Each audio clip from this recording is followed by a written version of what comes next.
Here's the thing about the 28th. 2 weeks after the sun went dark in Leo, the moon fills all the way up in Pisces, and then the Earth's shadow slides across her, almost all the way to gone.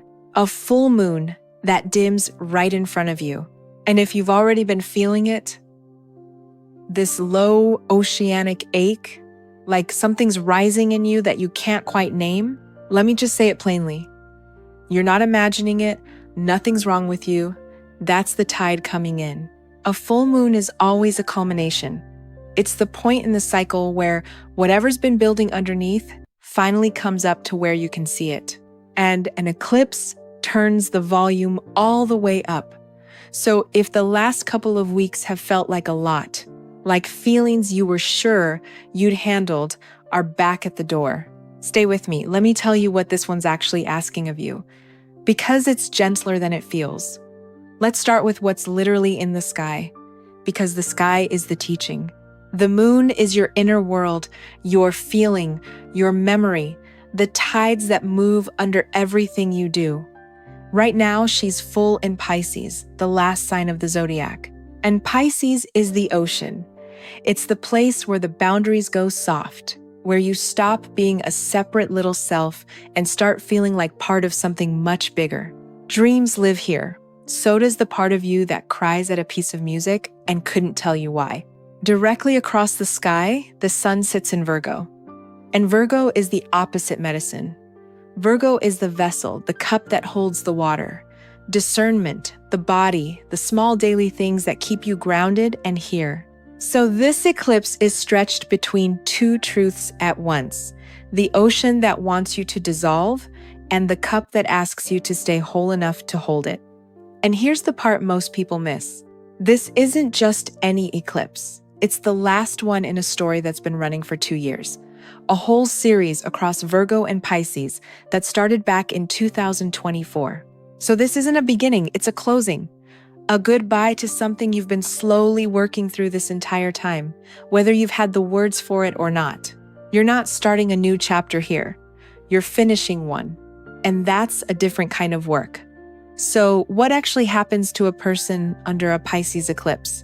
The boundaries get thin. Jung had a name for the vast shared ocean underneath all our separate minds.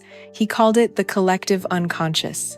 And Pisces is basically that ocean given a sign. When the moon fills up here, the wall between you and everyone else gets permeable. You feel more. Other people's moods, the weather of a whole room, grief that doesn't even seem to be yours, beautiful if you know what's happening, overwhelming if you don't. And this is where the honest work lives. Because Pisces has a quiet shadow that almost nobody names. It's not a dramatic one. It's the slow disappearing act, slipping away into a feeling, a fantasy, a scroll, instead of staying for the thing that actually hurts. I'll be honest with you, I know that ocean. I've spent time in it. The losing yourself kind and the finding yourself kind. And what I learned is that the point was never to stop feeling all of it. It was to have a shore to come back to. So let me give you the questions, gently. Where in your life have you been quietly disappearing? Where do you lose yourself in someone else and call it closeness? And the tender one, what have you never really let yourself grieve? Not fixed, not reframed, just felt. All the way through. You don't have to answer today. The tide's going to bring them up on its own. If you want to see exactly where this eclipse is landing, that's what I built REAL Astro for. It'll show you the house, the story, the specific corner of your life being asked to soften. It's linked below. But you don't need it to do this. You just need to be willing to feel. Now let me tell you what the old alchemists knew, because they mapped this exact moment. 2 weeks ago with the Leo eclipse, we talked about the blackening, the part where an old version of you comes apart. The alchemists called that the Negredo. This is what comes next. They called it the solutio, the dissolving. You take what got broken down and you set it in water, and you let it soften completely. The washing, that's what a Pisces eclipse is. It's the water stage. Something in you is being rinsed, clean of a shape it doesn't need anymore. So what do you actually do with all this water? Less than you'd think. This isn't the moment for big plans or new goals. Virgo will hand you the to-do list soon enough. A Pisces eclipse asks for the opposite. It asks you to put something down. So here's your practice, and it's simple on purpose. Get near water if you can, a bath, a shower, the sink, the ocean if you're lucky, and as it moves over you, name the thing you're ready to stop carrying, the grudge, the guilt, the version of the story where you were the one who failed. Let the water have it.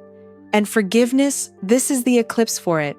Not because anyone earned it, because you're tired of being the one holding the weight. Forgiveness here isn't saying it was okay, it's saying I'm setting this down now because my hands are full and I'd like them back. The moon returns to full light within the hour. Whatever surfaced doesn't have to stay heavy. Some of it just needed to be felt one last time so it could finally go. So let it go. You've carried it long enough. The tide was always going to take it. The only question was whether you'd open your hands. Open your hands.